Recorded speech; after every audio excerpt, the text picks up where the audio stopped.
G'day everyone. Proud to say Barkarati is brought to you by Radix Nutrition, makers of the most technically comprehensive nutrition products that have ever existed. Unlock your potential with Radix.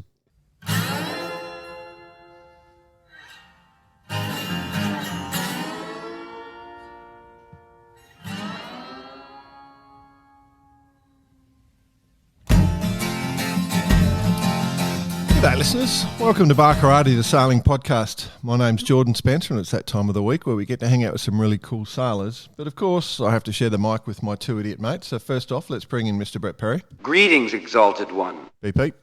Said it last week, I'll say it again. 1 week closer to the big dance, keeping in theme. Excited. You mentioned going to the Olympics. You know, how exciting would that be? Hey, you know what I'm really hoping? You know what I loved about Tokyo? What's that? The footage. Oh, yeah. I am so looking forward to the footage this year. Yeah. They've only made one mistake. They forgot to get Barkarati to do the commentary. That's the big mistake. We still might be able to do it. We might just be able to do our own overdub. Yeah. I've worked out that technology. Let me bring in the other bloke. He had a voice that could make a wolverine purr. Mr. Nick Bice. I'm back, gents. I'm not quite running at 100%, but probably about 85 from the man flu. Yeah, well, your voice is nearly normal. Last discussed. Yeah, I might just pop out for a little cough every now and then. So if I do disappear, that's what's happening. Feel like a bit of a gangster, though. Like I've just flown in to Adelaide into the coldest morning in 110-year history or something, in the last 110 years. Well, you do look like and you guys will man. remember this, down the Cruising Yacht Club of South Australia, when it's cold and you get the ice on the pontoons. Yep. You know it's cold. Yeah. Well, it's true. My dad said there was ice on the bird bath this morning. The birds didn't like it much. Birds do not like that. No, because they can't get to the water. Cruising Yacht Club SA have got a fire going in the car park. They're just burning up old oil at the moment, so they warm. That's right. Keeping everything warm. It's like the slum towns in New York, thawing out the car park. 44-gallon drums of oil. I can tell you why.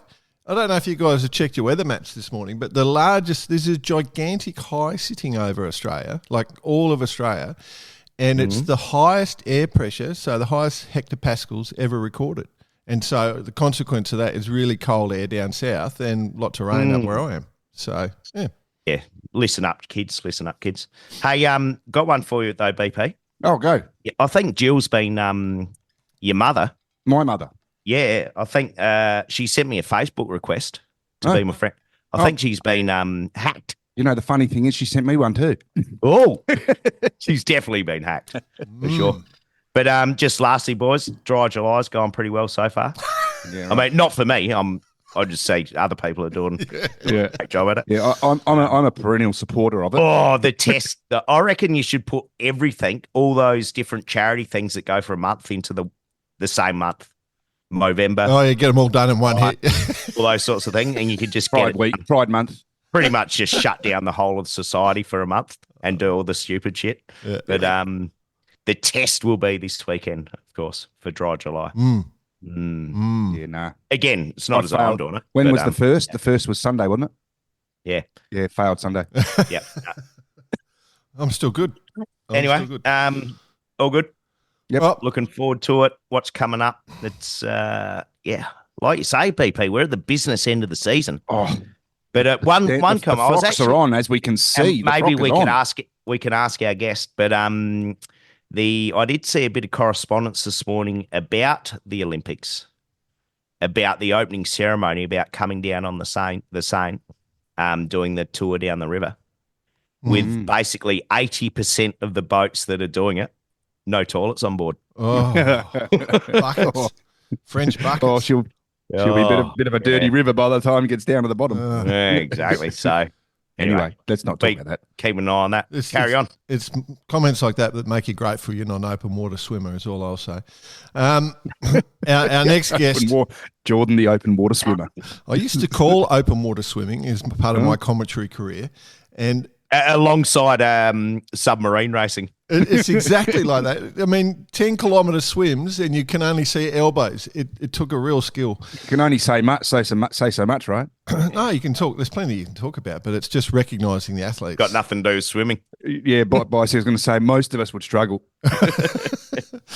Righto. Let's bring in our guest because she's sitting there patiently. Australian sailor going to the Olympics. Very excited for her. First Olympic theme. We're in the Olympic theme. Yeah, yeah. We're definitely chasing a couple of the major themes at the moment. Bronze medal at the World Champs in the Netherlands. Had a stellar youth career. Still only young. Still too young for us to be talking to legally. Almost, I feel guilty having this conversation, But it's an exciting time for this person, and I don't know how she's going to manage it. We have gone the youth Olympic approach for the last couple of weeks, and I'm enjoying it because the genuine emotion that we're seeing from the guests Excitement. The excitement has been great. So our guest today is going to be competing in the 49er FX class. She's a crew. For those that were chasing more crew discussion, let's emphasise that she's filling the crew role. And has sailed a range of classes, has been brought up in the Drummoyne area, sailing out of that club where BP is known to go and associate consistently. So Solve the problems of the world, one might say. Yes, solve the problems of the world, that's it. I do want to welcome with great joy our guest, Evie Haseldine. Welcome to Barkarati. Thanks, guys, for having me on. I'm excited to chat. Evie? Excited that you are. You even wore your Olympic shirt. I love it. Yeah, I've got to take the chances while I can. There's not many. Yeah, it looks fantastic. There'll be heaps afterwards, trust me. Did you get a good tracksuit as part of the team? I think we do, but we don't. Oh, you haven't received it yet? We don't get it until the 20th.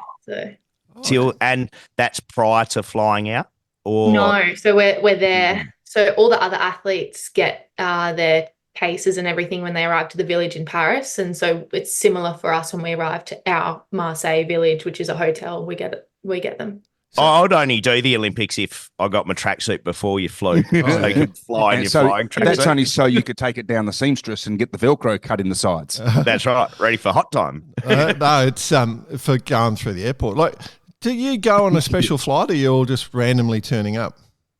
No, we all just randomly turn up over there. So we get to go home all together. Do you get business class? I wish.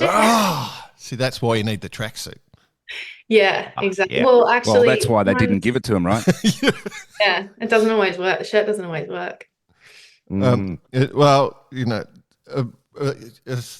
tracksuit and a smile and a kind word. I don't know. Literally loosely based around, do you see the shirt I'm wearing? Do you realise I'm representing your country? Do you want to see a gold medal on the top of the tally? Well, I need to rest, give me an upgrade. I need to be upgraded. Thanks very much, Nathaniel. But Evie, what they do is they don't, I mean, obviously you're aware of this, but they all fly you home in the same plane. So first challenge we're going to set for you, David Boone's record.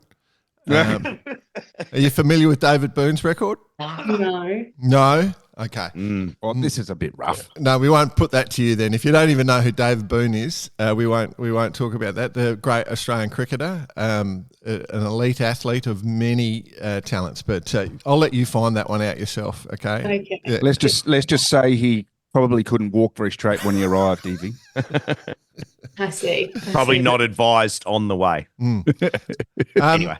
Yeah, no, but I reckon that flight home will be a ton of fun. So we want you to have a great regatta so you can really enjoy it. So how are you feeling?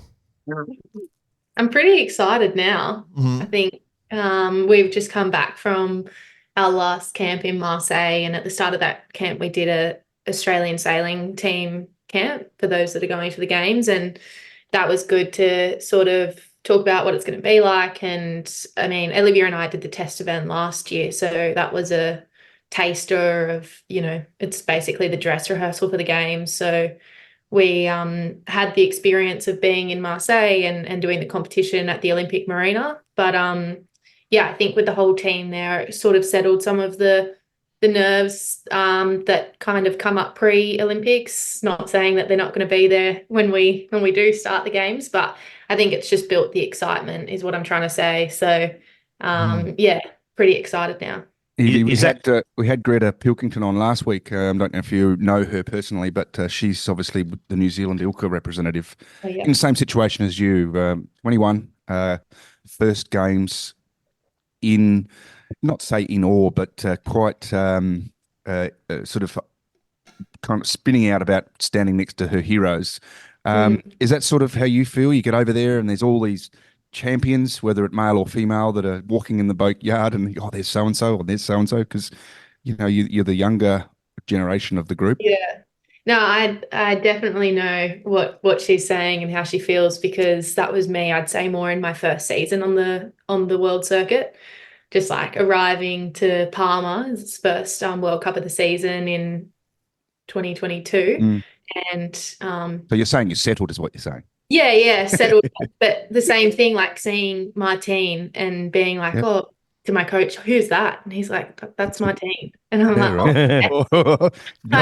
Go up with your shirt and get an autograph. Yeah, basically. So yeah, I think some of those jitters are definitely out now, but I definitely know that feeling. Martine's quite easy to spot when she's wearing a beard. You won't get that joke, but Martine in Brazil, she gets around with a hood on and a beard, so people don't recognise her, so they think she's a bloke. I've got photos. It's quite funny. That's actually true. Yeah, we've got the photos. It's Do you have interest in other sports? Like, are there other sports that you love? Definitely like watching the swimming amongst many other Australians. Yeah, okay. So that's what I'm interested, because one of the things about the Olympics is you get thrown together with all these elite athletes from other sports. And, if you've got a passion for those other sports, it's going to be kind of cool because, you've got the common interest, so you get to hang out and chat. So I was wondering which group you'd be hanging with. So swimming's your passion. Well, I mean, yeah. I don't know any of the swimmers, and we don't actually, I think they're all getting kicked out as soon as they finish their events.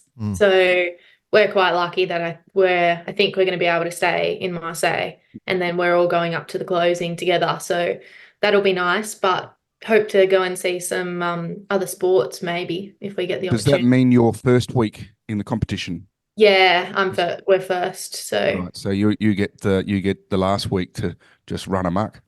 Yep. I don't know what I'd prefer. Have you me too. Kind of spoken about that? Like first week, get it over and done with, or second week to observe what's happening out on the racetrack to give best opportunity? 100% first week.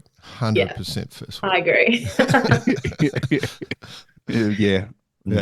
And then, as Evie said, you get if you're an athlete, you get the tickets, right? So you get to go to a bunch of games, and so you'll get all the athletics and basketball and all that sort of stuff. Yeah, but I don't think we'll get the opportunity to go and see other sports because we're only going up to Paris on the 10th. Yeah.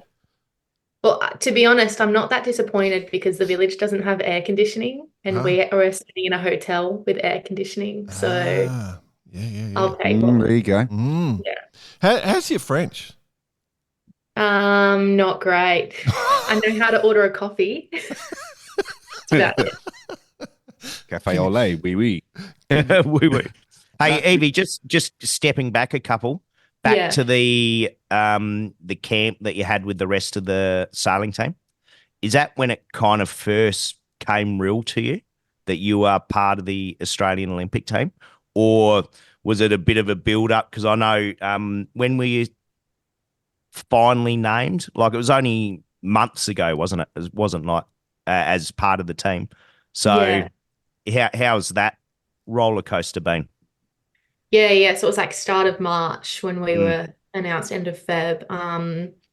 And we actually ended up doing our photo with the ticket to go to the AOC when we were in transit from Barcelona to Palma. Like, we were getting on the ferry to go to Palma, and they were like, your photo now. And we were like, oh my God, quick, put the shirt on, take a photo.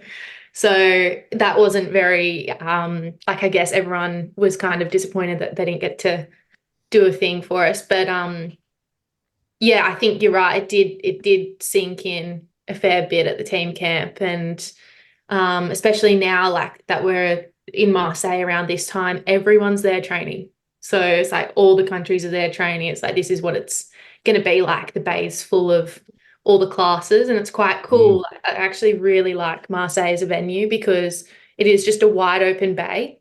So if you're a spectator, I think it's going to be awesome because you're going to be able to see, you might not be able to tell who's winning a race, but you're certainly going to be able to see the racing. I know, other venues, or like, I don't know how it was at Sydney Olympics because I wasn't born yet, but I imagine Sydney, if you were standing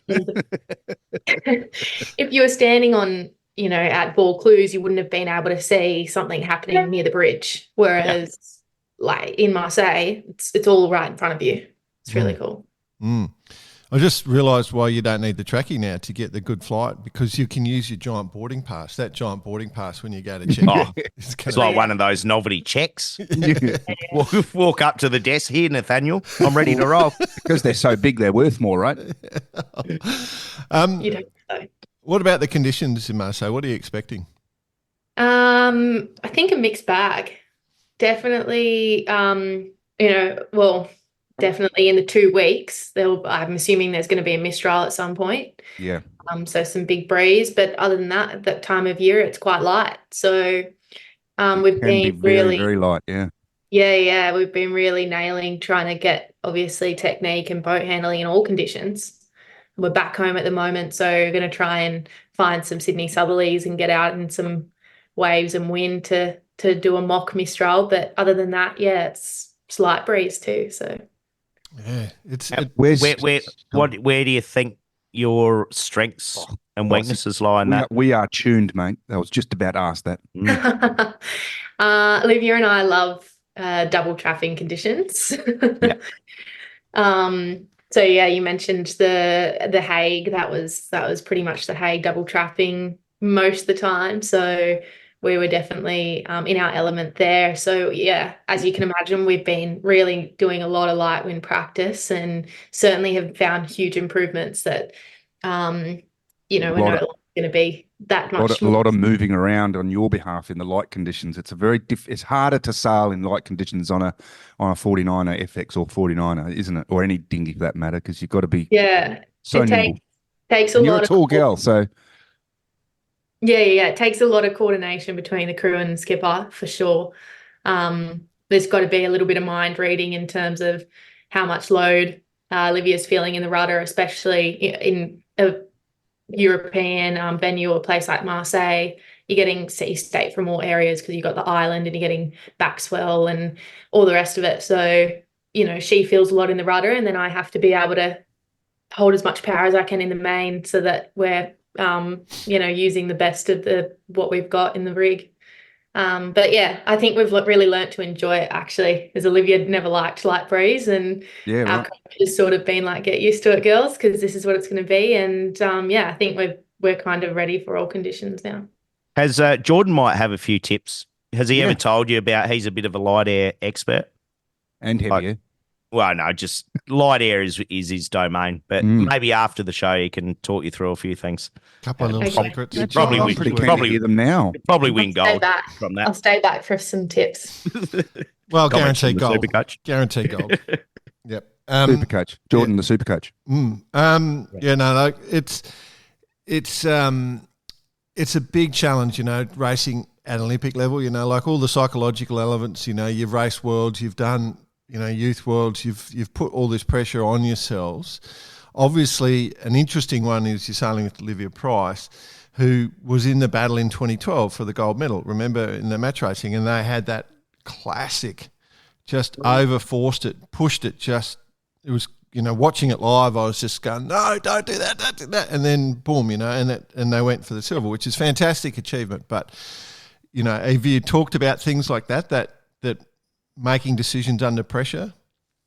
Yeah, definitely. I think that's been definitely the main theme of the last few camps, actually. As much as we're working on technique and all the rest of it, it's which, to be honest, is slightly unusual for a team, but we've only been together for 2.5 years, so we're actually still learning things. Yep. That theme of psychological pressure is something that Olivia is really, really good at. Experience pays. Yeah. Yeah, obviously she's learnt a lot from the 2012 program, and that match racing program was now looking back insane because they had a fantastic pool of girls, and I think that was really unique in terms of an Olympic lead in with so many girls, and then sort of did the let go process. So they did end up with such an amazing team at the end of it.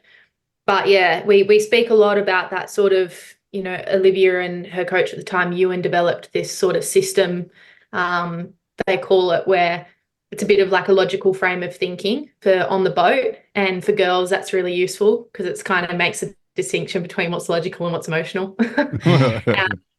And so, yeah, she said that by the second match, because that was the second match that she fell out, or the third, that they just pushed that. They didn't stick to that system that they had. Mm-hmm. And so that's something that we've been practicing a lot recently is if we do veer away from using the system, then how do we get back to it, or how do we bring the other one back in? And that's super important, like something that we've always held quite close to each other and to one another is that honesty, brutal honesty almost, and being like, I know that you're frustrated. Like, are you good? And if the other person says yes, then they know that you know that they've got it. Let it go. Keep doing your job. Mm-hmm. But also being honest enough to say no, and then getting yourself back into what you need to be focusing on. Yeah, the quicker you can do that, the better you are, right? Yeah, exactly. I'm guessing having had John Bertram on the show on Bar Karate, episode 120 from memory, and having heard him speak about it quite a bit, but the mental toughness that he saw and observed with the Australian swimming team when he was chairman was what he thought gave them the edge. And I'm guessing now with all the new techniques that are involved, decision-making under duress, all those sorts of things are quite has trickled down into all the other sports as well. What are some of the things you do in training to get your mind trained for those sorts of the decision-making processes? You know, like I said, we were talking about this system and other things like that. But as you say, you can only execute that logical frame and make decisions accurately if you're in a good frame of mind. And so the practices are slightly different from person to person, but within the team, like I said, we do call it out with one another. And I think that's the main thing, is being aware of it. If you're not aware of it. Yeah. And not bottling. And then another one, which I'm learning still, is once you're aware of it, making sure that you don't just go, oh yeah, I'll be fine.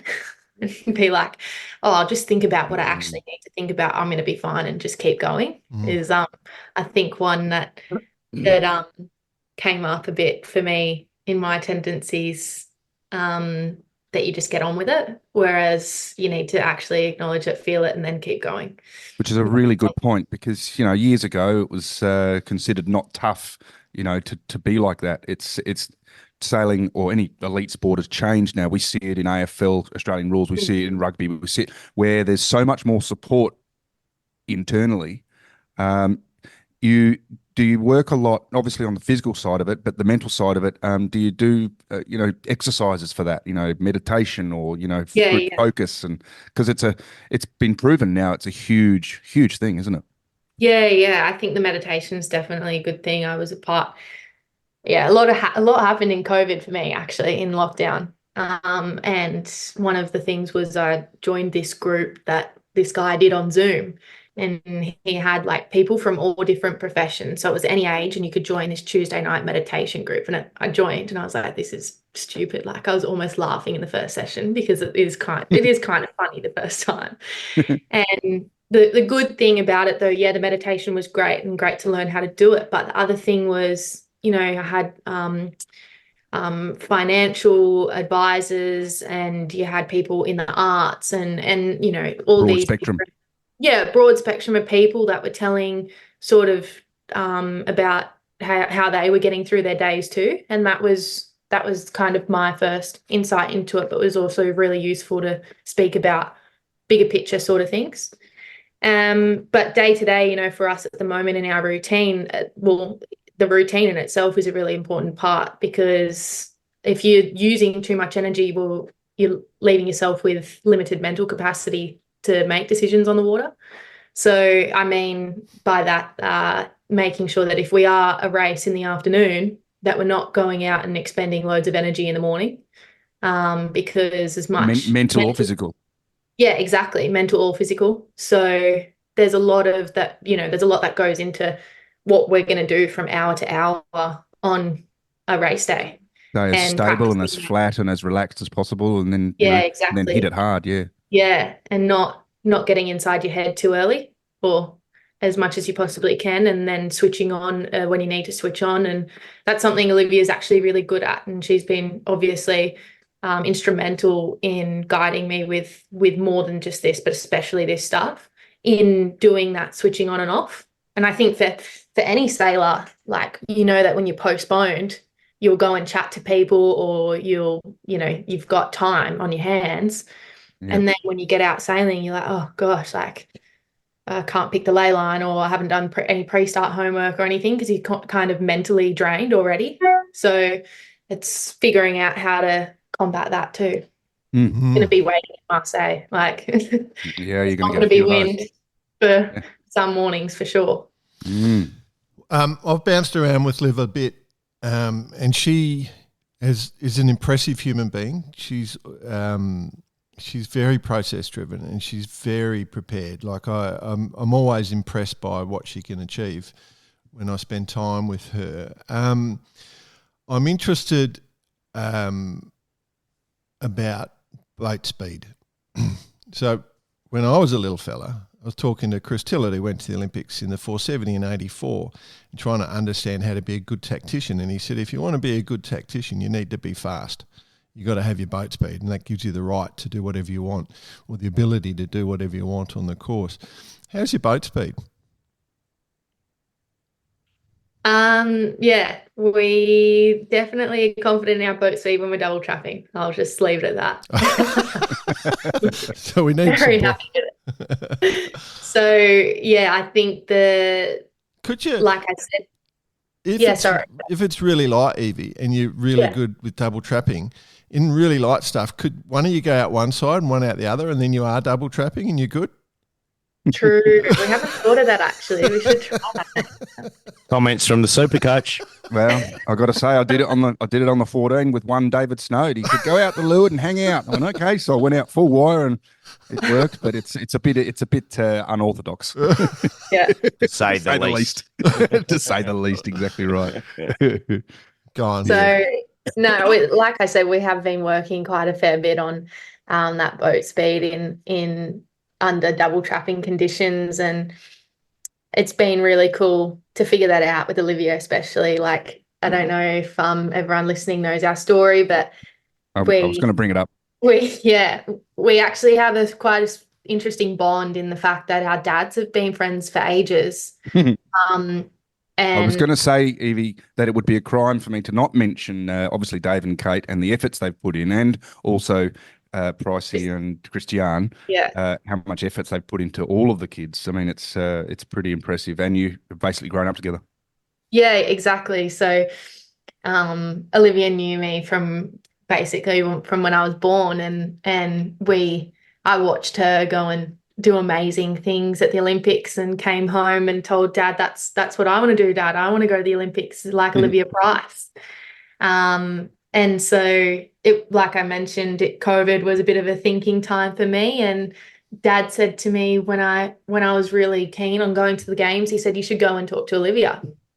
And so I was trying to figure out how to get on an FX in lockdown, and eventually got on an FX and asked her to mentor me. And I said, I want to go to the Olympics and I want to win a gold medal.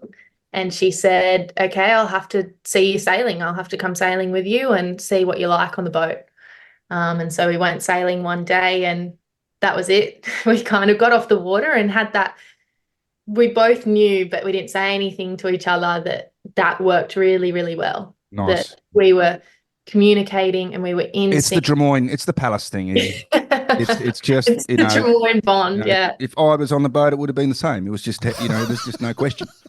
Yeah, so I think it's almost so rare, and it's very weird to have that from the get-go. So when we, talk about boat speed, it almost happens quite naturally, because and this is why I love the FX, actually, the 49er, is that you have to be one person together. Like, it doesn't work being 1+1.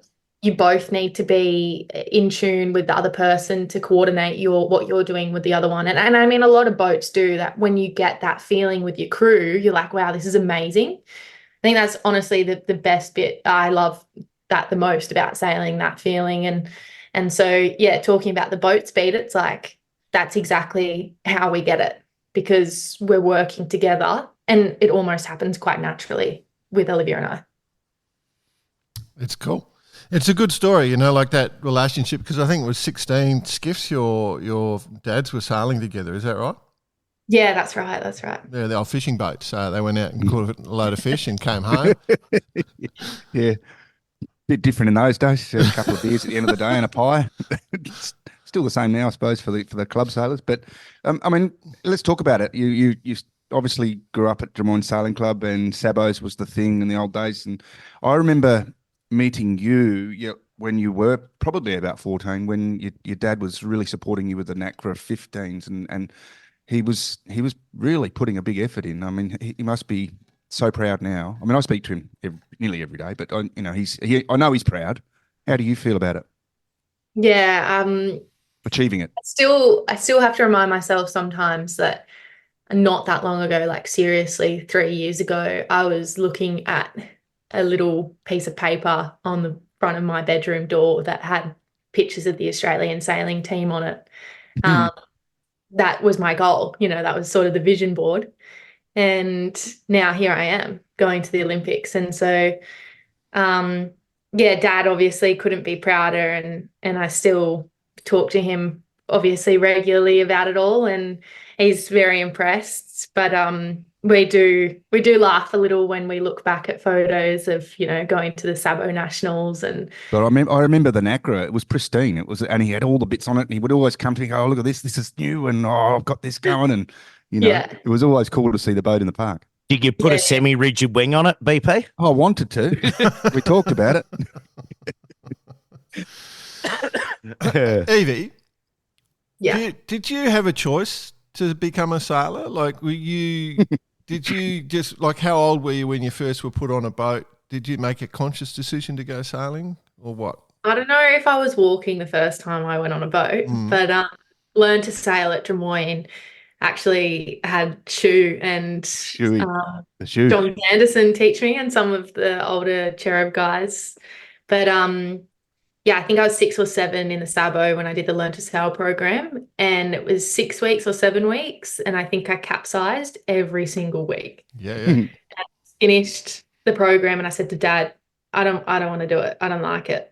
And he goes, no, you haven't actually really been sailing yet. You've been bailing your boat out for the last 6 weeks. So took me on the Envy, I don't know, a club boat that they had down there, dinghy with 2 sails, and jumped in, and I recall that Dad kind of taught me how to sail, actually. So, yeah. Oh, geez, I'm sorry about that. I don't know if you call that a choice, BP, but I did continue to do it, so I do still. He's a legend. He's... Come on. Well, they're all sailing OKs now, Jay and Bicey, so they're all into the OK fleet in the Drummoyne Sailing Club's huge, and he's out there every weekend. The rainbow, no rainbows? No, we don't have a rainbow there. I'm thinking about getting one. Yeah, no, I think could be a good idea. Because I nearly bought a Land Rover Discovery the other day. To put the rainbow on. I'm interested, Evie, like obviously with Drummoyne, for the overseas listeners, it's on the Sydney Harbour, but it's right up in the edge of the western edge of Sydney Harbour, and it's a little bit narrow. It's not big part of the harbour. It's quite narrow and shifty, and to get down to the club, you've got to drop down this hill, where people have been known to put long plastic sheets there and a bit of water. Cardboard boxes everywhere. Cardboard boxes, yeah. Yep, and then doing the slide down the hill. I wonder if some of the fun of hanging around at the club as a kid is what kept you there, rather than that first 6 weeks of learning to sail, or Dad, like you had no choice. Your dad was there, so you had to go. Yeah. I definitely think so. I think memories of growing up sailing at Drummoyne Juniors were really great. The parents got around it, sailing or non-sailing parents. And we all, shared things, like you'd get hand-me-downs from people that were at the club, wetsuits or whatever, and you'd go Cardboard sailing. boxes to slide down the hill. We had like 20 sabos on a Sunday at Des Moines, and then we'd go, well, as I got older, I went to Lanco for Flying 11s because I had the Flying 11 fleet, and there were like 20 there as well on a Saturday. Just for our international listeners, sabos are like an Optimist, if you like, but not with the gaff rig. So it's important that we just a little bit single person, and they actually sail them double-handed and single-handed. So yeah. But there used to be a bumper sticker that all the parents had on their cars that said Sabo, sailing success stories start in Sabos. Because Nathan Goobs and Slingers and all of those guys started in Sabos on the lake. Imagine if they started in a Holdfast Trainers. I was just going to won even more gold medals. Holdfast Trainer. I was just waiting for it. They would have gone through the rainbow. Sabo with the jib. Sabo with the jib. You would have never heard of a Holdfast Trainer, Evie. It's no idea. Particularly Sabo with the jib. Sabo with the jib and a bowsprit. Okay. So yeah, not a Manly Junior. That's different. Kind of bit bigger. Yeah. Bit bigger. So just speaking about Nathan Wilmot, I actually bought a Sabo for my girls, and 1357 was its number, and it was Nathan's from the 96 Australian Championships. There you go. And the reason he knew was because I took my youngest out on the boat, and I was on the boat, and it didn't really float very well. Love it. So when I'm interested in this whole process. And by the way, we said your dad. Does your mum sail as well? No, Mum is a non-sailor. So what's her passion? Watching me sail. Oh. Keen observer. Keen observer. That's very funny. The poor lass. Yeah, I could see that joy. It must just be immense. But I think it's all paying off now for her. Let's just say that. So what about when you went to school sort of age and you started doing other sports? Like, was there any nervous pressure from Dad? Like, I'm interested, what other sports did you start trying to play? I was actually a dancer from the age of 4. So was Brett. Yeah. Yeah. Mate, so there's only 4 of us around this microphone with true ballerina legs. Jordan Spencer. Yeah. We know who that person is. That's right. Anyway, move on. Come on. Dancer? Yeah. I would be going from ballet class on a Saturday to sailing and getting changed out of a leotard and hair in a bun into a wetsuit. Wow. Or the other way round, getting out of the wetsuit, bruises all over you, putting the leotard on, and everyone's like, what on earth is going on? Yeah. And then, I got to an age where it was like, okay, you kind of have to make a choice now because sailing is going to be all weekend. It's not just going to be on a Sunday or Saturday afternoon. So and you had the wetsuit tan as well, so you couldn't get rid of the wetsuit tan, and it was just getting too hard. You boys are missing something here. I'm interested. Do you reckon the dancing has given you any extra agility on the wire? Nimble. I wouldn't say agility, but I definitely would say like foundations of dancing has definitely been useful for skiff sailing. Yeah. I don't know, a few parents. Balls of your feet and moving around and yeah. Do you often have a bit of a laugh when you're out on the wire and you're like, third position, whatever. You're welcome. Spot the dad with the daughter doing dance. Maybe I should wear my points for this one. Get a little more extension. Get a little bit, extra riding moment. Yeah. Well, it brings a whole new meaning to go upwind with your hands over your head. You could be going up like this. And I reckon the first time you went in trapeze from dance, you wouldn't have had to take the ballet shoes off. They could almost be perfect for the rail. Oh, we spoke about that only a couple of weeks ago. You missed it. I used to wear these sort of plastic ballet shoe things when that was what I used to wear on the wire. It was great now joy. She's just got all these pictures going through her head. Shoes. What else, Jay? Was there a little tutu as well? Yeah. No, the tutu you wore. So with the FX, what when you first sailed it, like you've come from a cat, so you were a cat whacker. You needed the stability of the extra hull, like the learner hull. How'd you go? Look, I'll definitely say that it's easier to transfer from a skiff to a cat than it is from a cat to a skiff. I had to learn how to bend my knees. The first time, or first weeks of sailing in the skiff with Olivia, she was just like, just bend your knees. Get You don't your have weight to in. go all the way in, just bend Yeah, your yeah. knees.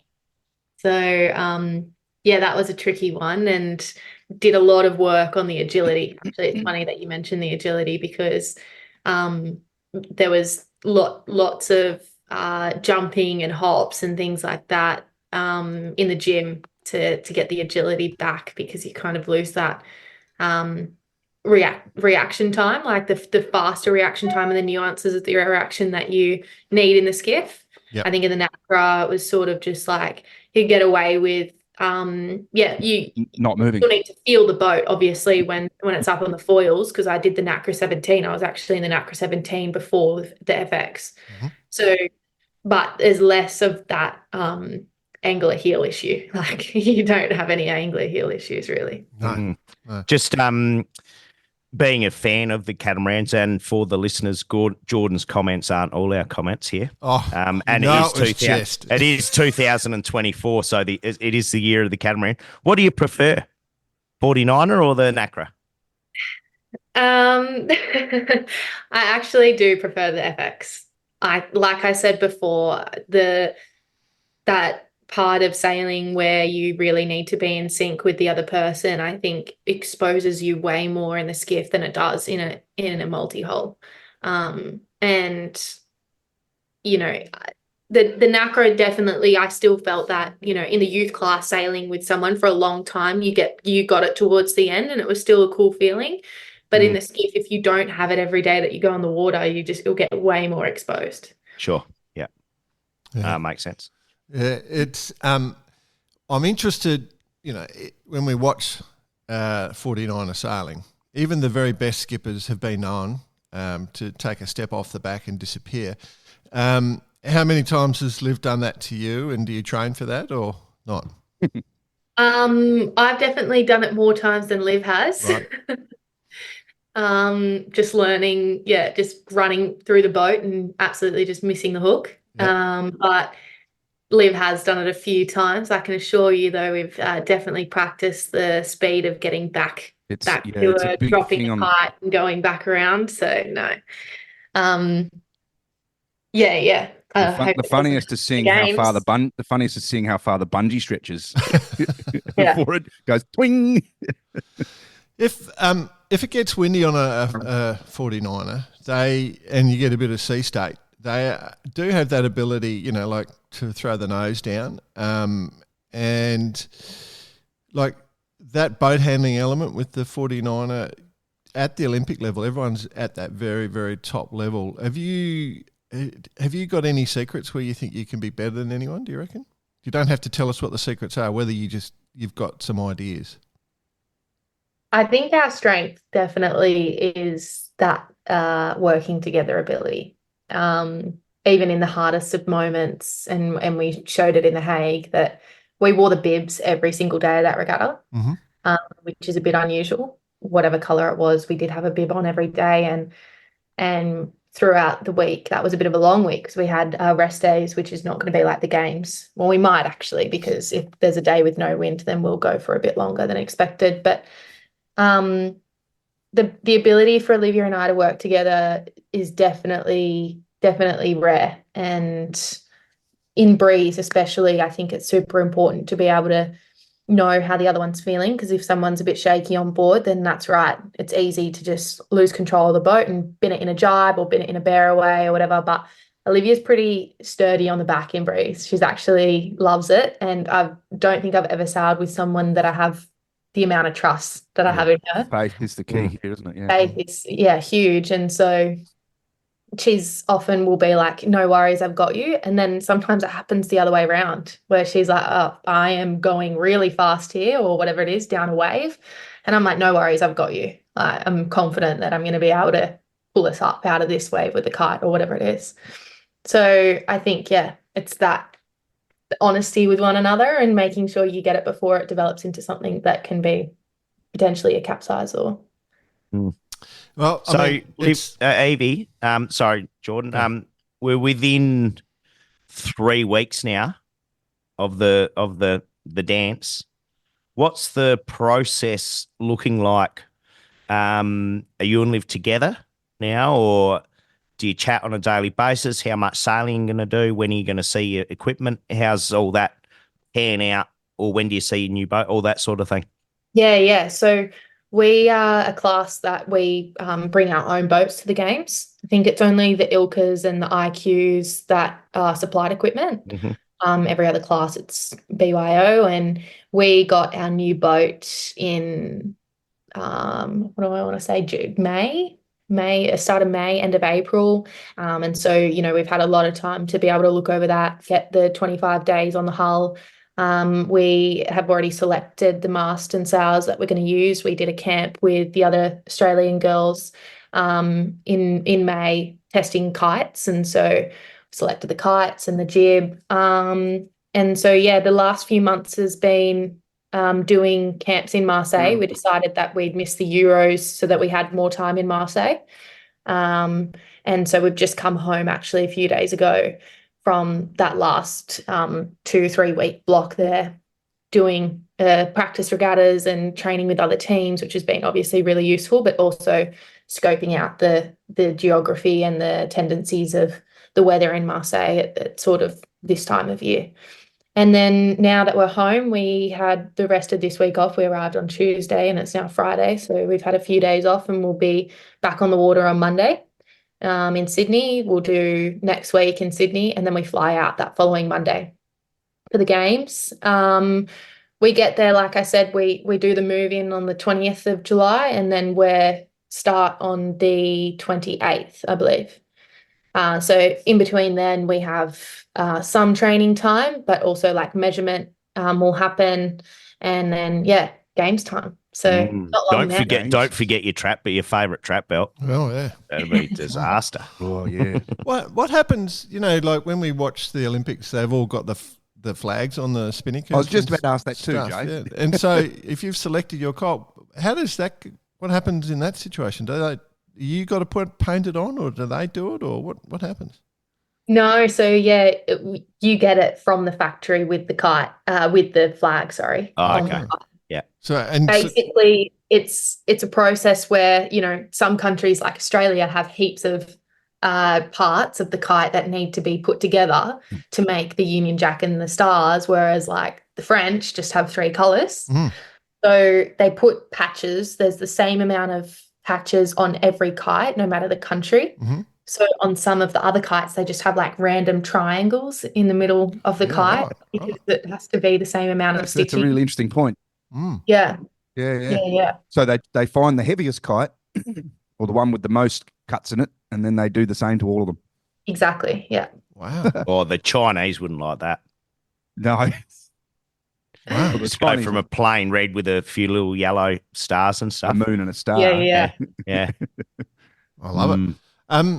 I'm intrigued though, because that whole sort of setup. So that means you would have had a bunch of kites set up with that look, and you've tested each of those to find the best one. Yeah. So we were lucky enough to have 6 kites, and so we tested to find the best one out of the 6. Wow. Have you? So this is interesting. Have you sailed with one with the flag on it? Yeah. The 6 that we got were all flag kites. No, but already pre-flagged. Yeah. So you've been training with those as well. Yeah. So what we do is we rig one in the boat, and then we put, say, like 2 more on the coach boat that have a mouse line through them. And so it's my job then, once we've done one downwind with the kite, to unrig it and re-rig it on the water. Wow. Which is not easy, I've got to add. Wow, yeah. No, yeah. On a 49er, it's because it's an endless halyard, and it's the retrieval all in one. So I used to get it the wrong way around all the time. When you used to sail them on Sydney Harbour, BP, I remember they were the days. Yeah. Oh, yeah. Well, those are the days. We had the aluminium rig, and she was heavy up top and coming around the top mark and a bear away in 20 knots. She didn't want to go. She didn't want to go left. She'd always go right. Yeah, I've heard about the old school sliding wings because my coach used to sail the boat. Sliding wings, yeah, those ones. Yeah, they're and the ones I would not have wanted to sail that. Me clumsy, putting a foot in the middle of that gap. Yeah, no, it was a killer. But the roundups were always fun. Actually, there was a footage of one doing one in, I think it was Palmer the other week, just sailing along, and all of a sudden it turned hard right, just got a chine and took off. Yeah, launch time. What I used to do, Evie, in some of my training camps in the young days, I'd go along and undo the retrieval line of boats before we'd go out for training for other boats, just because it was fun. So just be watching for that stuff. You might have. It's very easy for someone to come and undo a retrieval line, or throw glitter down your chute. There's all sorts of things you can do. Oh, that would be pretty though, wouldn't it? As you hoist it all. That's it. But I've learned the hard way a few lessons like that. Yeah. Just from not checking the boat in the morning. Yeah, it's horrible, isn't it, when you get out there and you do it and it's like, oh no. Especially mid regatta and seeing yourself in a podium position, then going, if that had been. Stay focused, Evie. Don't. Boys, I got to ask a question. So none of us have sailed in the era, like in the elite level in dinghies in the era when you had to wear the bibs, like that didn't happen. We didn't get the bibs for first, second and third. So just a general question to you boys. If we had sailed in an era where we did get the bibs, would you have worn the bib out to the pub after racing? Yeah, just in the wetsuit and the life jacket. No, just got dressed to go out and then put the bib over the top, just to psychologically, really show it to your opposition. Spicy? No. I 100% would have. 100%. 100% you would have. Absolutely. I'd be out at the pub just wandering around. Oh, yeah. No. With a collared shirt.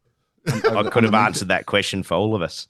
So, dear. All right, Evie. Are you nervous? Not at the moment, but I'm expecting some nerves on day one for sure. Yeah. Well, when Nathaniel bumps you up to business class, that'll help ease the nerves a bit. Ready to go in, and then just settling into a bit of Marseille life, and then should be pretty easy. Come home with the gold. Surely you could get yourself to premium economy at least. Premium economy. No, I think we're trying to get some upgrades, but it's that time of the year where everyone wants to go to Europe. It's hard. Very hard. All planes. What about for your relaxation? Like, what's your go-to? Like, do you watch a movie, or have you got a certain sort of music style? Like, obviously, I'm sympathetic. You were born after 2000, so you haven't been exposed to good music. But, what do you go to? What's your relaxation? No, I definitely enjoy some Netflix, sure, especially if I'm doing some splicing. Funny though, I don't know if anyone's seen, but there's a new series on Netflix from the Dallas Cowboys cheerleaders. And, it was on one reality show. Yeah, reality. Oh, what? I'm on this. Really? Yeah. I'm definitely on it. Our coach is a Spanish male in his 30s. And he was like, we're not watching that. Don't be serious. Okay, put it on. And so he's been watching that. You're obviously talking about Rafa Trulio here. No. Oh, no? Our coach is Victor Paya. So Victor. Okay. Yeah. He's called Spanish Victor in the Australian team because of course. There's another Victor in the team. Spanish Victor. Fantastic. He's great. All right, I'll have to check that out. I may not be on any future episodes of Bar Karate till I've done with that full series. Okay. Yeah. So Evie, Bicey's he's a maths. Oh no, anything real, reality. Anything real. Anything real. I mean, that's kind of the guy. Anything that's far removed from your own life, right? Exactly. Not so you haven't been to Henley Beach. Far. You haven't been to Henley Beach. Yeah. Housewives of Henley Beach. What about after the Olympics? Have you put much thought into that? Like, everything is totally Olympics focused, or like I'm interested long term. For you, is sailing a life? Like, will you continue to race dinghies, and then will you go offshore racing, or will you go cruising? What will you do? Oh, I think my whole life will be filled with sailing one way or another. But I'm going to go back to uni actually when we come home from the games and try and get some units done in the What's the next term. course? Media and communications, and this will be your assignment. You'll use this for your assignment. You'll get an A. Putting I'll up be with us calling three. you guys up to do my assignment for me. Yeah, I do media and comms, and I major in anthropology. So it's a bit Oh. actually. Olivia did media and comms too, which is quite ironic. Well, you should have great communication on the boat. Yeah. Anthropology. Anthropology, yeah, I really enjoy that actually. Okay. It's the study of society. Sorry for those that don't know. It's just like a bit of an interest. Studying communities, right? I was actually looking to go to the States when I was finishing school because my high school had connections with some of the colleges. Yeah. And so when I was picking majors, that would be one of the ones that I was looking at. Yeah. So yeah, and hopefully get back in the FX at some point and see what we can do for LA. Well, I'm going to be begging Olivia to come back. I think we asked she's Greta not quite there. We asked Greta the same question, and she being the same age as you, she's going to get this one out of the way. She's going to then, regroup and she's going to try and do as many as she can. So, obviously that's where it stands for you too. The world is pretty well your oyster, as they say in the classics. But it'd be interesting, eh? Yeah. So yeah, I mean, I mentioned our coach Victor before, and he's done a fantastic job. He kind of arrived as soon as we paired up, Olivia and I, and just super enthusiastic. He was a coach for the Spanish in Tokyo and was 4th in Tokyo. So he's as hungry as Olivia is, obviously, from Junior Games. And I mean, myself as well, it was always the goal of going to win a medal. It was never the goal of just going to the Olympics. But yeah, I wouldn't be able to say that I could have gotten here really without those two. They both super passionate people and also very, very, like Olivia, process driven and know what it takes to get there. So having that vision and the whole time and guidance on things where it's like, I'm telling you that this isn't going to work. I know that this is going to work, and almost shortcuts in what I was doing so that we got there a little bit quicker and so that we could make the mark against the girls that have been in the boat for, almost a decade with each other. So been super helpful. We touched on the base earlier about asking about your French. How's your Spanish? I'm not good. He has made it very Spanish, clear. mate. Well, very clear that he will not teach me Spanish because he's already teaching me sailing. Walk up to him and go, "Como estas, amigo?" He's taught Olivia some of the swear words. Actually. Well, yeah. We all know the swear words. Yeah. When we watch the video back, it's been not a great race if you're hearing some. I won't say any swear words. Yeah. I think my name, if you pronounce it, like, we worked that out one day, boss. If you say Jordan versus Jordan or something, like, I can't tell the difference. Jordan, yeah. That's a good swear word. Yeah. Oh, BP's kids looking around, they're comfortable with Spanish. Yeah. What are you saying, Dad? They laugh at me trying to speak Spanish. Yes. Yeah. So I think we're sort of right near the end here, Eve. Question for you. This is a hard question. What does success look like? I think for us as a team, success would be finishing the games, knowing that we've left absolutely everything out there. Oh, that's a well-coached nice response. Answer. Yeah, that is a mature answer. I can tell you we've spoken about it. Yeah, we've definitely spoken about it as a team, and we're being, realistic as well in the fact that expectations, even if they're in the back of your mind, do have a weighting on how you perform. And so, that's even from day to day that we've spoken about a little bit of what we've said on here, that for us, our condition, our strength is definitely, and the fleet knows that too, in the double trapping conditions. And then in the light air, it's not as good, but we know that we can still pull off good results. But playing into that a little bit and being like, oh, okay, expectations for the day are this.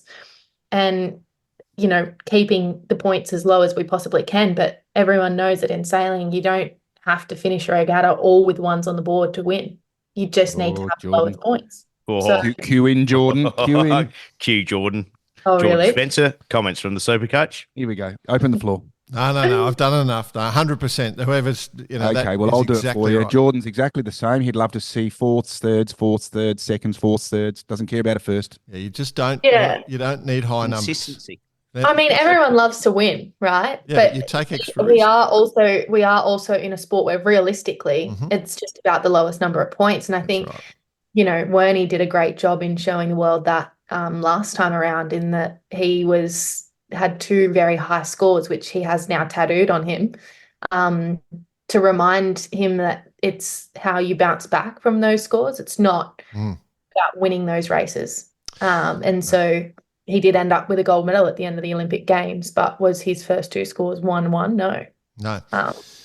The other thing is, if you sail consistently and you don't get a high score on your number, on your tally, when it comes to the end of the regatta and your opposition does have one, you can take them off the course because you've got your drop still, like you've got power.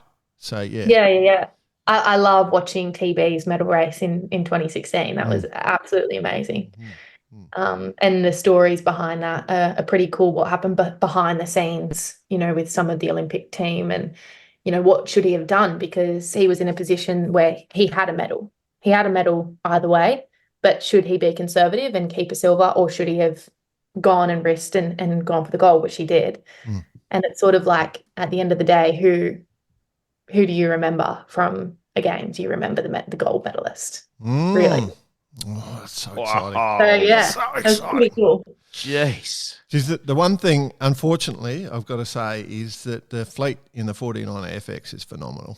And, everyone's a chance is all I'll say. So exactly.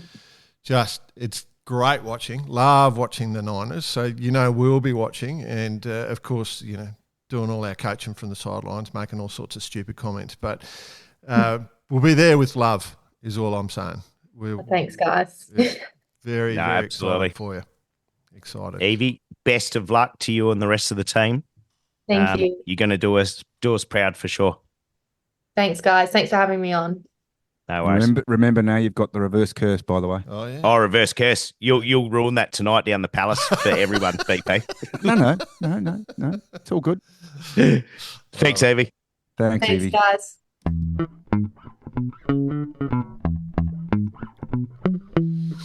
Oh, boys, I love this gig. We talk to some really cool people, and Evie's just another one of those cool people. Boyce's killing flies with a rice shooter. I heard my first fly in winter. Got the bug sold out. Stand by. Oh, got him. We got to start doing more video, I'll tell you. But anyway, speaking of professional, I was just about to say how professional Evie is, and then I work with you 2 idiots. It's just insane. Yeah, well, I got to say, so Friday, we recorded that Friday morning, our time officially, and obviously Friday afternoon, 4:30, happy hour start down the Palace. So shot down there, and it's with the talk of the town. The Barkarati interview with Evie Haseldine is everyone's looking forward to it. And I tell you, everyone is so proud of her down in the club, and her and Olivia, obviously. Yeah.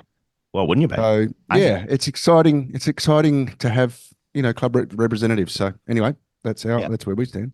Cool.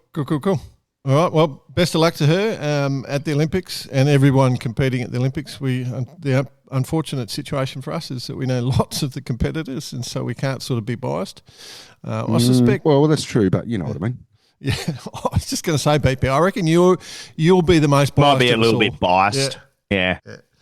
Well, anyway, let's talk about bias. We've got days to go until quite a lot going on, and there's I actually managed to get into the America's Cup sim the other night and have a little look at what's going on down there for the youth and women's AC40 training camp. Did you have a crack yourself? I didn't have a crack because I dragged out Jordan's time that he was still number one. I was watching the times, and they were getting impressive. The reason for that was because they were actually competing. They were competing against the Dutch and the German, and I was thinking to myself while I'm sitting there, what a perfect opportunity for these guys to get some good nutrition because they're so busy. You know, why not? Turn Were you around and spoon feeding them from the side? turn around, and they're popping open some Pringles and some snakes. So there's no good. So I thought about it, and yeah. So anyway, the Radix nutrition would be perfect for that type of thing as well. Wow. You should have just spoon fed them from the side while of you're the training. From the side of the sim BP. Oh yeah, just sit there with a. Or see, because you're not on the water, you could probably put just them across the front there, and they could just nibble it in between races. Oh, glorious! Do you reckon it's ever going to be the day that there actually won't be a Youth and Women's America's Cup on the water? Well, America's Cup, for that matter, on the water. Well, it's all going to be sim. Of course. After looking at it the other night, there's no reason why not. Yeah. Definitely an E-Cup. Well, Sail GP are not far from bringing their sims to market. I've seen the sim. It's not quite there. It's nearly there, but it's pretty full bore. There was a couple of comments by these young computer gurus. I mean, you know, the younger generation's got a lot more than what we have, and you know. So anyway, they're saying it's not hard to work out the algorithms of the wind shifts, though. Yeah, copy. And so it'll get pretty boring after a while. I was just going to say for the fans of Sail GP that have had to go on the little simple one that they've had floating around, it's nothing like that. It's full bore. So do you have to run across the boat as well? Radix nutrition on the side of the sim as they're cruising around in between races. I reckon it'll work. Yep, fast, healthy, complete nutrition. I love it. Yeah. If you do want to try out the Radix, of course, remember just go to their website, Radix Nutrition, and use Bar Karate, one word, as the discount code and have a discount on us. And all happy days. All right, club events. Well, they're not club events this week. I do want to mention a couple of important ones. The 13th Musto Skiff World Champs in Weymouth and Portland at the National Sailing Academy. I love that place. To 20 July.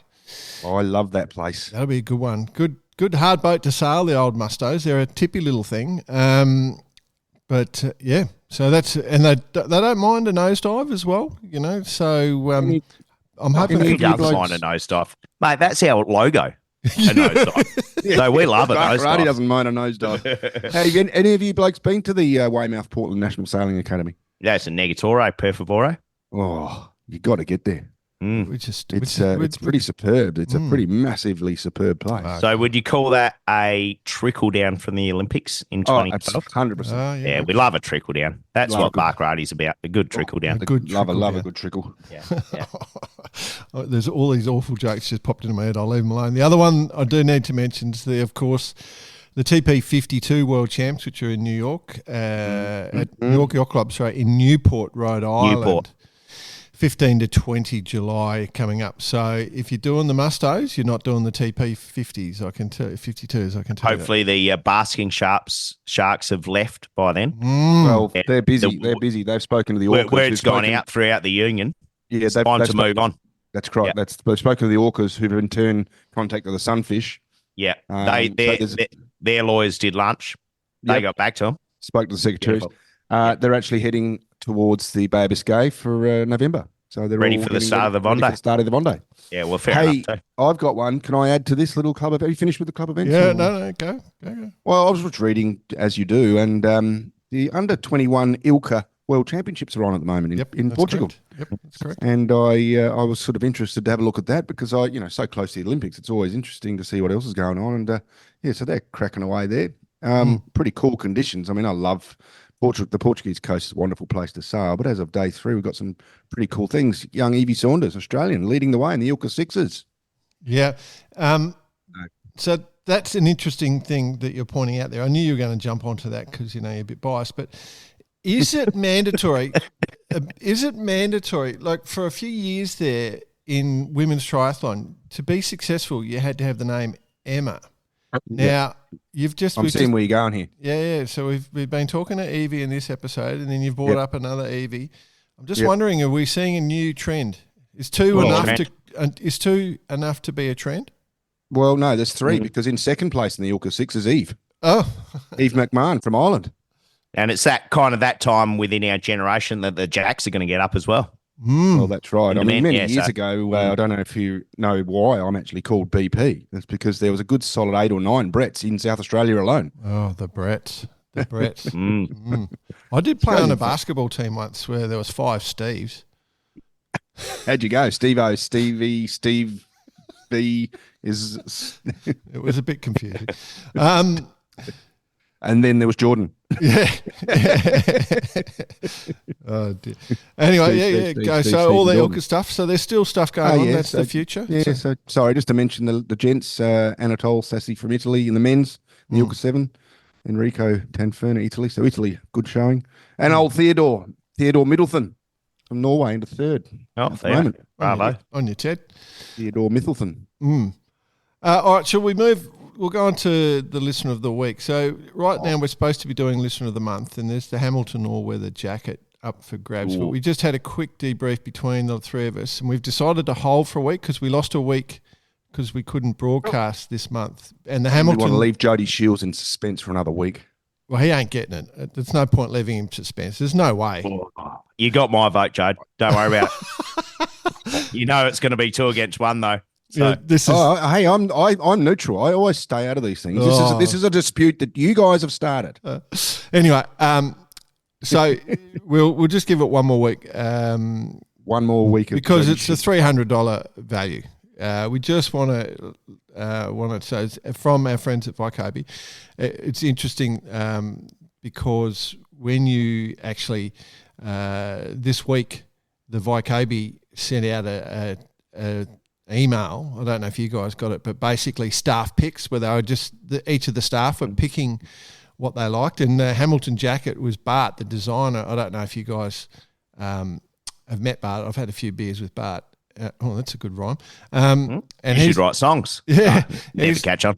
He's wandering around with a few golf clubs on his shoulder, and throwing out the Sharka sign in his picture with the Hamilton jacket. So, I mean, it can be used anywhere. You don't have to keep it just to your sailing. You can take it to your golf course, or you can take it down to your surf club, by the looks of it, with your Sharka sign. So, very, very universal opportunity if you really want to wear the Hamilton jacket. So I pointed that out. The other one, the one that I really like this week is from our friend Ian Taylor, a good mate of mine, Stringer. Yeah, this was good. Strings? Yeah. Oh, Stringers. Stringer. He is a good man. He works at Ronston, does a lot of engineering and design. He said, because last week I asked, is Alistair still the chairman? We mentioned Alistair Murray and his bar and the invite to his bar. Whom we do refer to as AMAM. AMAM, yep, that's correct. Alistair Murray, AM, which is, an award. Australian Order of Merit. Yep. And so Stringer's right. Hi, chaps, just to pass it on from good authority that AMAM is no longer part of Ronston since Group Wishard took the helm in November 23. So AMAM is now just a passionate pro-Ronston, post-Ronston public relations person, or AMAM PPR. You've heard it from the inside. So, I mean... I can see one issue with this, though. What's that? His new business card, it actually sticks out your wallet another 8 inches. Just fit all the... Got to fold it in half. Fold it in half. There's a lovely level of genius in that little element. 100%. And another one of our favourites, Scotty Patton, sent in a link to Scuttlebutt where they're talking about sailing. I mean, the thing that really sparked me, and they're having a bit of a go at the sport in terms of all the hangers-on and all the officialdom that's taking over. So in the article, it's very much talking about you waste 3 days of measuring and registration, where in the old days it used to be random checks. He was talking about the Ilka class where it's homogenous, but, if it's one design there as one design they got to be, so that's why they do that. And then, talking about weather dependent yet contrived. And so, people don't go out anymore, like they keep them on shore, and gave the example of the Dragons where they had a weather forecast of no wind, and then there was a lovely breeze and no one was out. And then the next day they sent them out all day and there was not a drop of breeze, and they basically have written off 2 days after they've spent $1,000 on entry fees. And this sort of emphasised that cost keeps going up because of all the attendant officials that you have to ship in. And Bice, I think you mentioned this week how much the world champs for the Etchells is going to be. What was that? So, and in fairness, I'm going to get all my facts exactly right before I give it the full numbers to it. But I have heard the Etchell Worlds in Brighton is exorbitant. Like, it's a number that people have not come across, specifically in the Etchell class before, to enter World Championships. And heard it's been driving people away. So to Scott's comments, I mean, whether this is part of it too, but it's something that doesn't keep people involved either. So so I mean, from World Sailing's perspective, I don't want to put the boot into World Sailing at all, or official, sailing organising authorities. They're trying to. The difficulty I think that they have, and the reason all this stuff happens, is not necessarily because they're all trying to feather their nest, but insurance, the cost of insurance and then safety and litigation these days. So they have to go through all this process. I think that's probably what's driving a little bit of that concern. But yes, the cost of doing events has skyrocketed. I know the Fin Worlds that are going to be in Australia in 2026. I saw the budget for that the other day and it just knocked my socks off. And so, it's a bit concerning. But, that actual number is going to be, can I say it's more than 3 times what that Dragon number was? Could I say that? The biggest, that's easily. Yeah. The big issue I've got with all this is all these people bang on about trying to get people into the sport, and we've got this going on. I mean, this is like a double-edged sword, if you like. They're all, and you say not feathering the nest, mate. They are feathering the nest. There's a lot of that going on. There's a bloody shitload of people out there who don't really need to be there. It's just a fact, and they are over-scrupulised and scrutinised and all this stuff. And in this article he's talking about here is 3 days of measuring for one event as Bice is ready to shoot another fly. I'm just installing my infrared. I don't want to criticise with anger, BP. That's there's a lot of fantastic people who give their time to run Never events. once did I say there isn't, but there is also a lot of people on the bureaucratical level that are causing this, and that's a fact. And this note in that he's referring to is purely based at that. Yeah, but like when we talk about world sailing, the first thing that pops into my mind is someone like Sarah Kenny, who just is a fantastic human being, who's got the right, really wants the best for the sport, and so I can't jump down and be overcritical. I need to understand more before I say anything. Correct. That's what I believe. The end of the scuttlebutt statement was, hell, if these guys were good at growing our sport, wouldn't it well be growing? Again, I say there's got to be a whole bunch of other things, but as a group, we can do it. It's not just reliant on the officials to grow our sport. It's reliant on all of us, and that's why Barkarati exists. Responsibility of all of us. We want the sport to grow, and that's why we exist. But anyway, it was a good link. Thanks, Scott, for sending that through. BP's still sitting there grumpy at me, but that's all right. So. Well, as I said, we'll leave the announcing the monthly winner for the Hamilton all-weather jacket from Vycobi another week. I think a video needs to win. We've got a fantastic one up on the site, Facebook now. Yeah, we like the videos. In saying that, I mean, don't be deterred if you do want to write in. No, writing's great. Absolutely. So Messenger, we can read. Write in, and the video's way easier to look and understand. Yeah, but I do. I mean, Ian's stringers AM, PPR, PRP just rolls off the tongue. There's a certain level of just rolls off, doesn't it? 100% just rolls off. There's literally. I love it.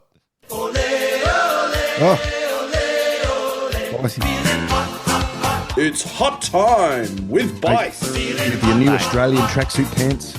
If there is nothing that brings a greater smile to my face on a weekly basis, it's when that's banged out, just ready to go. Hot time with Bice. Love it. Boys, a couple of things going on. It's not exactly the busiest season at the minute. No. But that definitely something worth talking about is Gotland Run has been run and won new race record. Oh, wow. By our mate, Johnny Mordaunt, Good old Johnny Mordaunt. skipper of the Choose 2.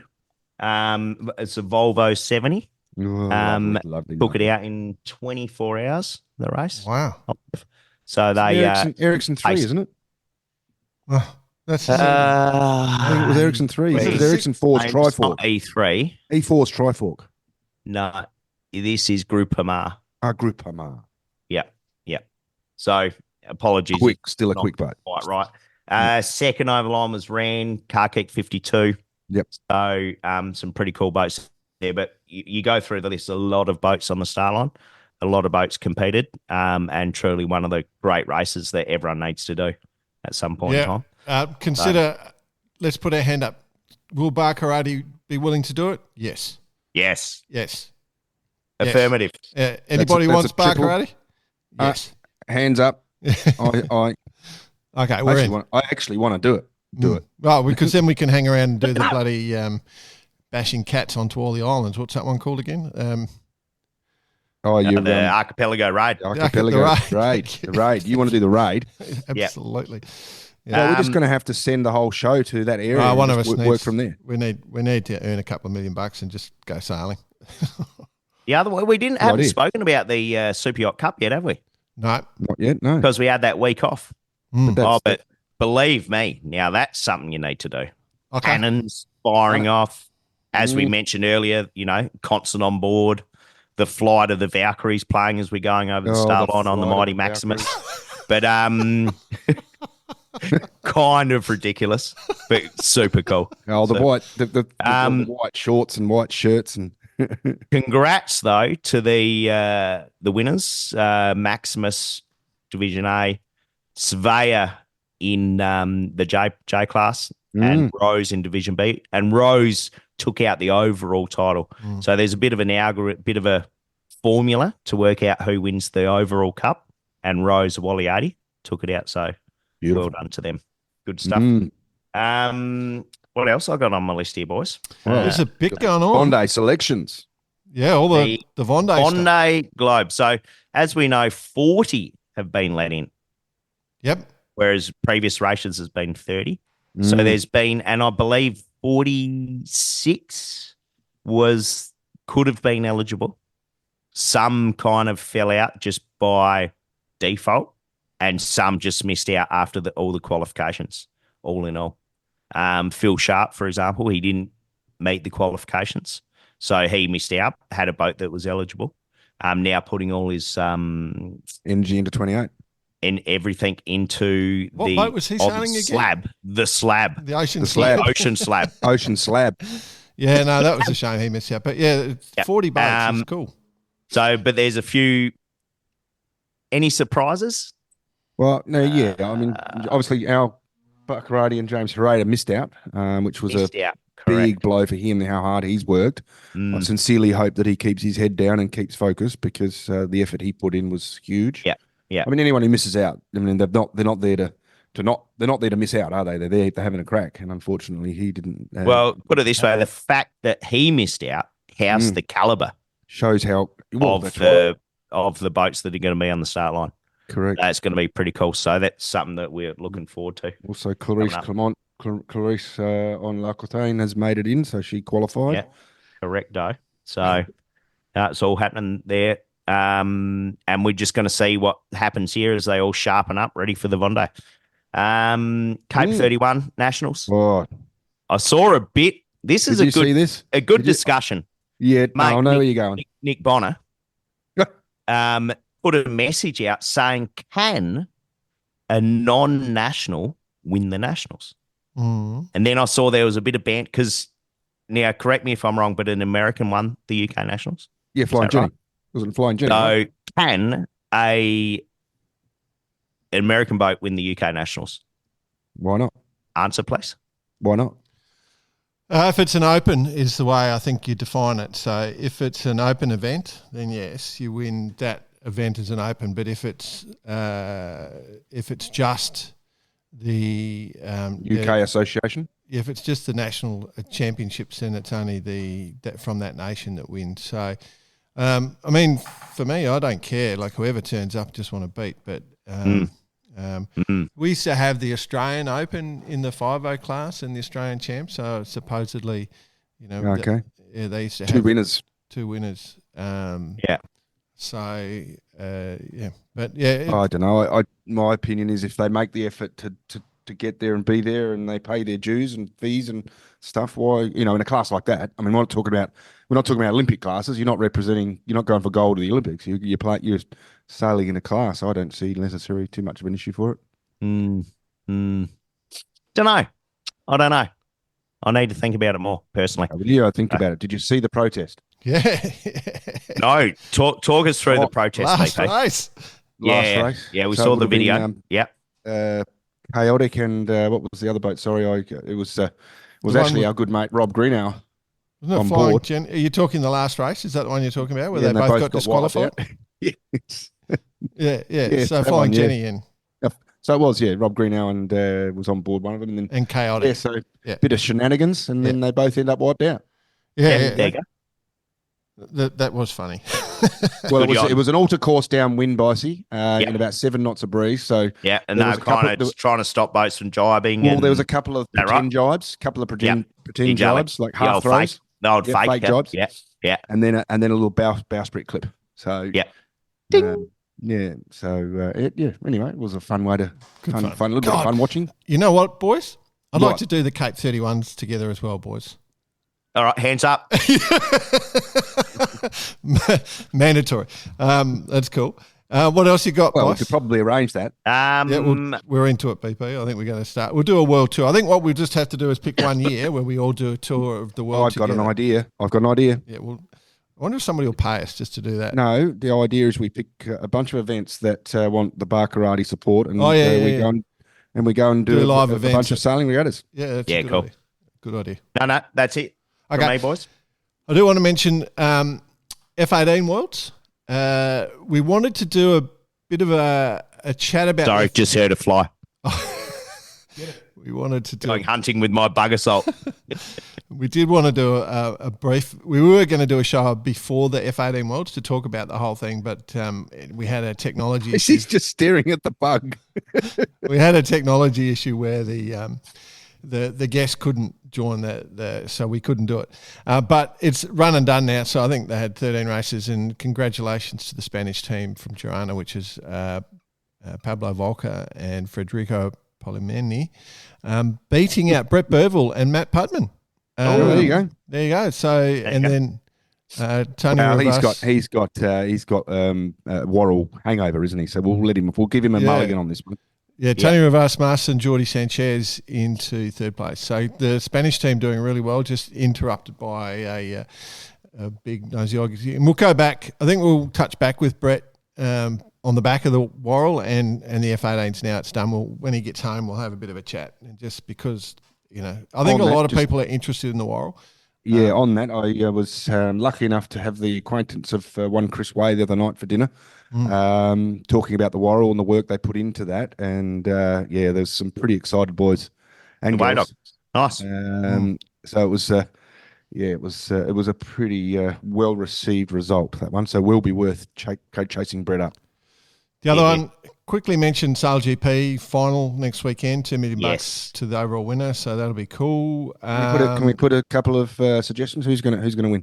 Well, it won't be the Aussies. They'll be vandalised out, won't they? It's all part of the plan, guys. Yeah, part of the plan. We're even. I'm going for Spain.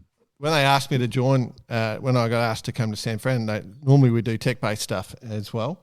And they said there'll be no tech-based stuff going on. So they're even going to keep the staff away from the tech-based so they can absolutely do it.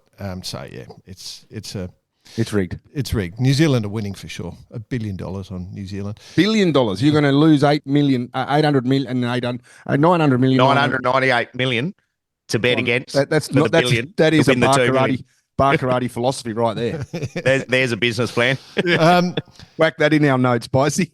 Speaking of business, hoodies are on the website. Hoodies are up. They're on the website. Go to the merchandise page. You'll see them, a nice olive green. And we're absolutely we've opted for. At this stage, we're not making a single dollar on them, are we? We are literally giving them away. Giving them away. Same cost we we're hopeless. But there's a limited number, so just be aware. You're losing money not buying them. You can't afford not to buy them. That's right. You can't afford not to buy one, Bicey. Exactly. They're very cool. The last one I want to mention is the Merlin Rockets at the Salcombe Gin event. You love a Merlin Rocket. Merlin. And the video, I kept saying to you boys all week, watch these videos, which is just fantastic. They're basically running right along the shore, going around all the moored yachts. You know, they had so many entries. Like it's a huge week. 120, bit over 100. Yeah, a lot of boats. Entry. I'm suggesting maybe that's one of the events we put on the Barker. Hands up. 100%. Yeah. Hands up. Yeah, guaranteed.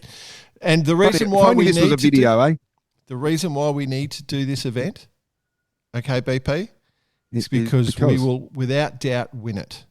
I have zero doubts because. Wow. Let me explain for all the Merlin Rocket sailors out there going, you arrogant swine. I've spent a bit of time with young Nicholas Bice drinking gin in Europe.